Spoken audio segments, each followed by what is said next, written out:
nama aku Sisil. Aku kuliah di Politeknik Ubaya, jurusan sekretari. Dan di video kali ini aku bakalan bahas tentang pandemi yang akhir-akhir ini meresahkan dunia kita gitu loh, meresahkan bumi kita, bikin panic attack di seluruh dunia, dan dia sangat-sangat jahat. Okay, so guess what? Corona time. Jadi pasti kalian udah asing dengar corona ini kan.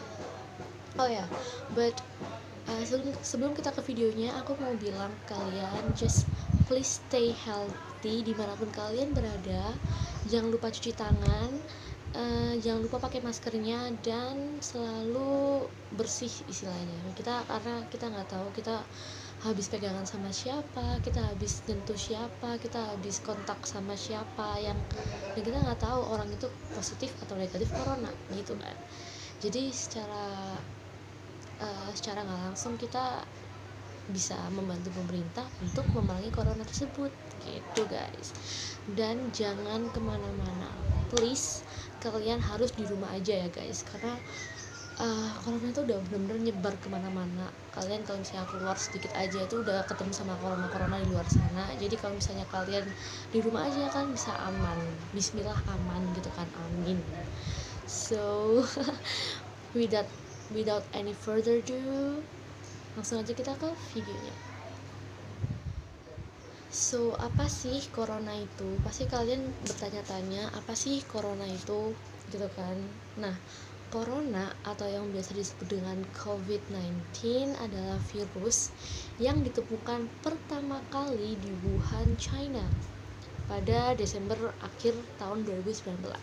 Virus corona ini menyerang saluran pernafasan dan menyebabkan pneumonia akut sampai kematian. Dan angka kematian dari corona ini sangat-sangat tinggi, apalagi di negara China, Italia, sama Indonesia. Indonesia jadi ketiga negara yang kematiannya besar, maksudnya kematiannya tinggi gara-gara corona. Wow, virus ini tuh udah menyebar di semua negara even, dan Indonesia itu mulai penyebarannya sekitar Februari Maret gitu di Indonesia sendiri. Tapi kalau di semua negara hampir semua udah kena. Apalagi pastinya corona ini punya gejala-gejala agar kita lebih aware sama virus corona ini. Jadi kita harus tahu nih gejala-gejala corona itu apa aja sih gitu kan. Ada 3 yang paling penting, yaitu 1, demam. Tapi demamnya bukan demam seperti kita flu biasa ya. Demamnya itu di atas sekitar 38 lebih. Jadi kayak 39, 40, 42 gitu. Terus yang kedua, batuk.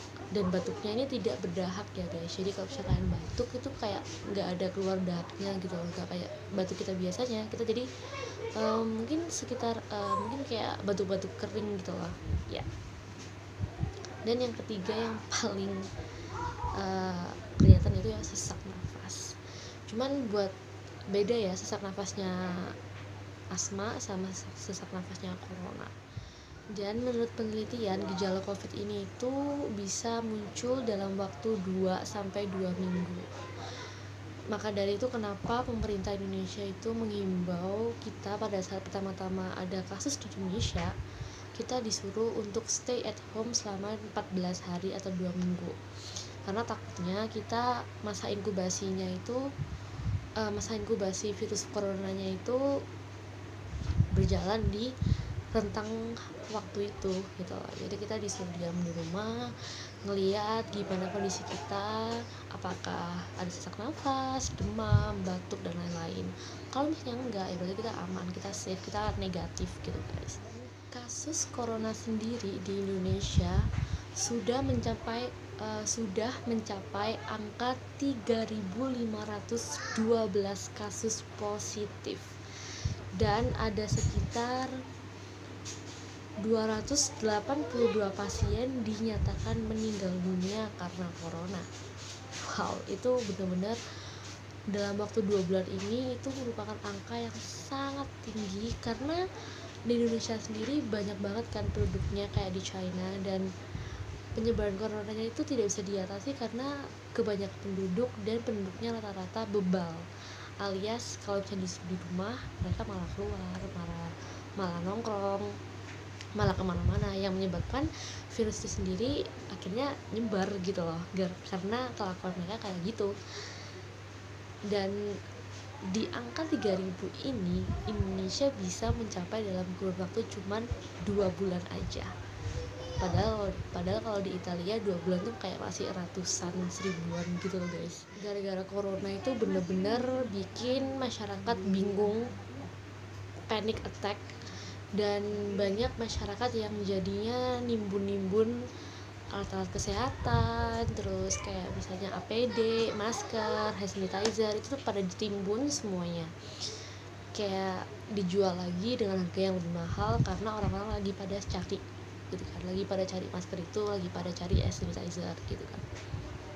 Nah, dari itu sendiri kita bisa tahu kalau misalnya banyak perusahaan yang tutup, banyak restoran yang tutup, banyak toko-toko yang tutup, dan guess what, banyak juga pegawai-pegawai yang di PHK sama perusahaan, ya because karena perusahaan tidak dapat pendapatan dong dari luar, dari customernya mereka karena corona. Semua orang, misalnya nih ada satu kasus Gojek sama Grab, biasanya di jalan-jalan rame banget sama yang namanya Gojek sama Grab, nganterin makanan, nganterin orang ke segala macam penjuru. Tapi sekarang karena ada corona dan karena orang-orangnya udah jarang untuk keluar, jadinya Gojek dan perusahaan Gojek sama drivernya juga itu bener-bener nganggur karena mereka udah nggak dapat orderan dan nggak ada orang yang bakal keluar. Dan orang-orang lebih milih di rumah aja, takut untuk keluar, panik, takut positif corona dan segala macam. Dan beberapa Gojek juga, beberapa driver juga mikir yang sama gitu. Jadi kita sebagai kita nih misalnya kita sebagai driver Gojek juga pikir, wah iya ya, aku dapat pendapatan dari mana kalau misalnya aku nggak ngegojek gitu kan. Apalagi orang-orang yang kalau misalnya emang pendapatan utamanya dari Gojek, itu bener-bener bikin mereka nggak bisa kerja sama sekali, nggak bisa dapat penghasilan sama sekali, dan itu bikin ekonomi Indonesia malah makin merosot karena nggak ada penghasilan dan pengeluarannya lebih banyak pengeluarannya. So that's it, kita udah selesai ngebahas corona ini bareng-bareng sama aku. I hope you guys enjoy my video. Bye.